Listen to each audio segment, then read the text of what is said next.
And we're joined now from our Parliament House studio by the Manager of Opposition Business Christopher Pyne. Christopher Pyne, welcome to Lateline. Good evening, Ali.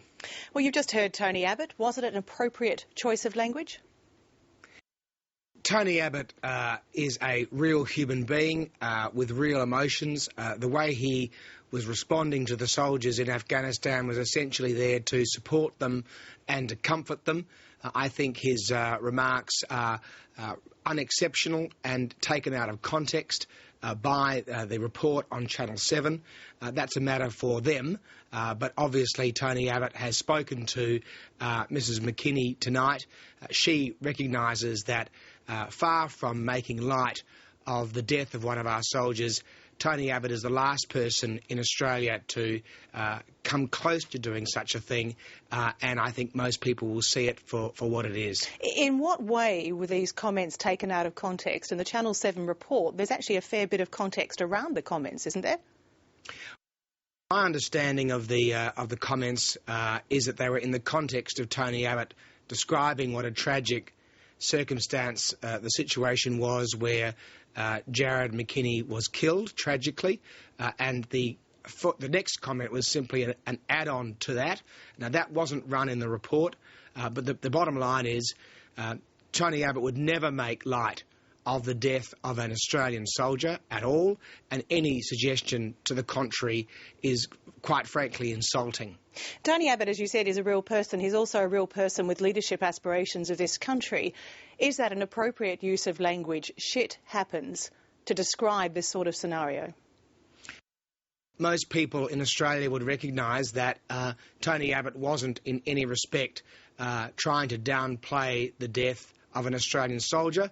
I think he was simply talking about the tragic circumstances and the unavoidable nature of the taking of that particular soldier's life in circumstances where as much firepower as was available had been deployed, but the death was tragic, and of course everybody's heart goes out to Jared McKinney's widow, and she has spoken to Tony Abbott tonight and fully understands and accepts that Tony Abbott was not in any way trying to downplay her husband's sacrifice. But would he have been better, would Tony Abbott have been better to have put it, as indeed he did in his original statement this afternoon, explaining his actions, and he said that the death of Jared McKinney was more likely one of the terrible things that happens in war for which no one or nothing could necessarily be blamed. That's a lot more eloquent, isn't it? A lot more leadership-like.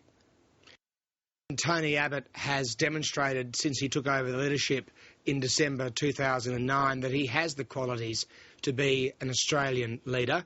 That's why 5 million plus Australians invested in him as Prime Minister in the election last August. It's why essentially he won more seats than the Labor Party. He's demonstrated a timber and a fibre that is sadly lacking in our current Prime Minister. I think the Australian public recognise that. They also recognise that he is a person who is very straightforward, has perfectly human emotions, and I think he was surprised and shocked that the report tonight on Channel 7 tried to portray his comments in the way that they did, and he responded with that kind of surprise. At the same time, it appears that he did feel he had something to apologise for, because he also said in that earlier statement prior to his conversation with Jared McKinney's widow, he said that he would apologise if she was in any way upset by my actions.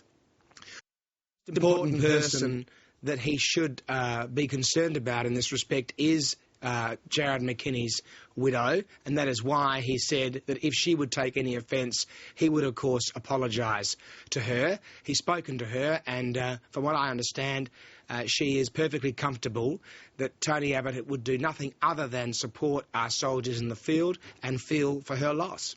Any attempt, quite frankly, what he said in any other way is insulting and a beat-up. It's not the first time, though, is it, that Tony Abbott's had problems with his choice of language?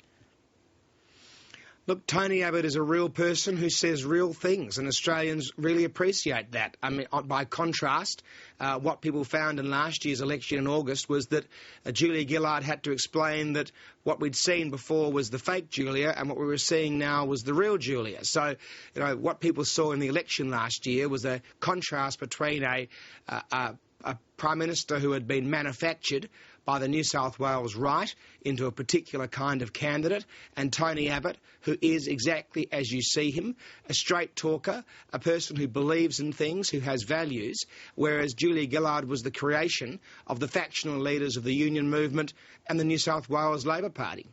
Well, to another issue of judgment, the decision to oppose the government's proposed flood levy. In the party room, did that get the full backing of all members?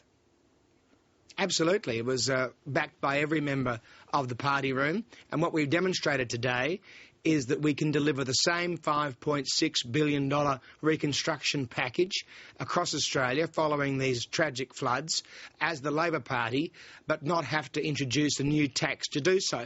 What we've demonstrated today is that there was fat in the budget, which could be delayed or cut, which would mean that the taxpayers would not have to be slugged by yet another Labor tax.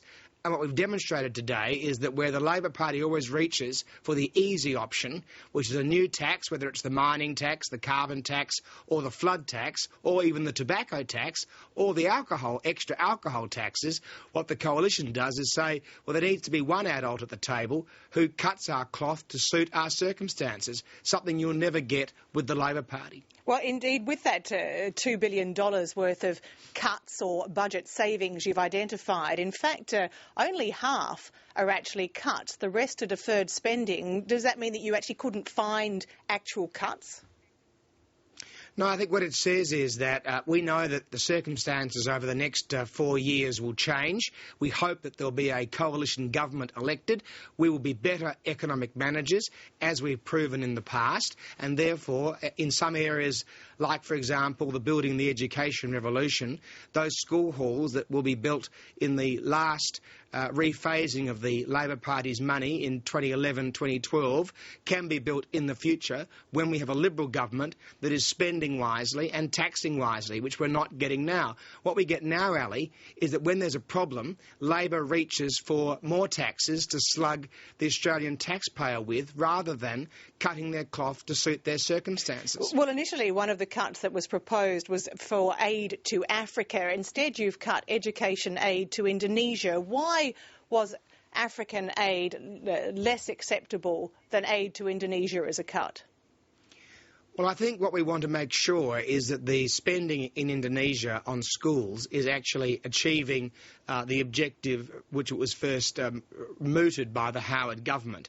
And, of course, I think the other juxtapositioning is that when there are schools in Australia today which have been damaged in Victoria and in New South Wales and Queensland because of the floods or the bushfires in Western Australia, it seems that spending money on schools in Indonesia when there are schools in Australia that need to be rebuilt seems an unusual choice. So but the same argument could be made about Australia first. The same argument could be made about aid to Africa, doesn't it? I mean, surely some of that aid to Africa, hundreds of millions of dollars, also goes to education. Look, always, Ali, cuts are difficult. Delays in spending are difficult. I mean, you'll never get the Labor Party making tough decisions. Only the coalition has ever made tough decisions about spending. And I think really the apogee of Labor's failure is that they've had to appoint John Fay, a former Liberal finance minister, to manage their reconstruction because they don't have faith in any Labor minister. I mean, could you imagine the Howard government appointing Peter Walsh to manage one of our programs because we didn't have faith in our own cabinet? And yet exactly that's what Julia Gillard has done, because she doesn't have faith in Penny Wong.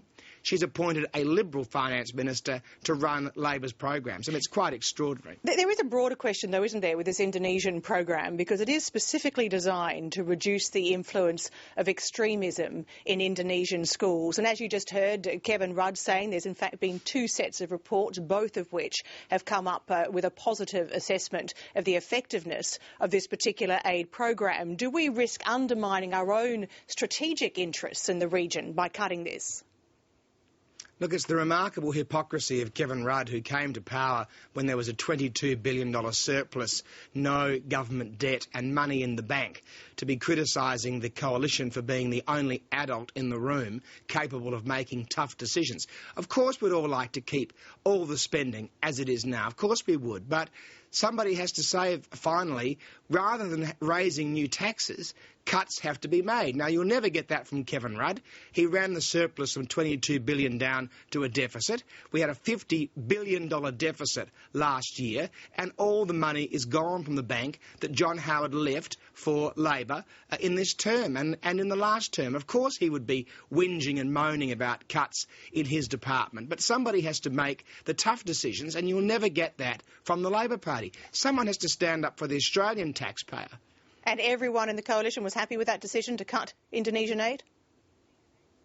Everybody supported the decisions in the party room. Yes, everybody in the coalition supported those decisions in the party room today. One more question on the money that you've identified. In the year the levy is designed to raise $1.8 billion, you're raising just $791 billion in that specific year, 2011 to 2012. If you were in government, that would leave you a bit short in paying the reconstruction bills, wouldn't it? Well, you have to see the measures we've announced today over the totality of the next 4 years, in the same way as you have to recognise that before the election we came up with $50 billion of spending cuts so that we would deliver a surplus budget. What we've demonstrated is that we are sound economic managers. But I guess the question is, can the reconstruction bills wait? I mean, the money was designed from the levy to come in the next financial year. Clearly, when the bulk of the bills will start to flow, can you wait for the forward estimates to pay those bills, which is 4 years?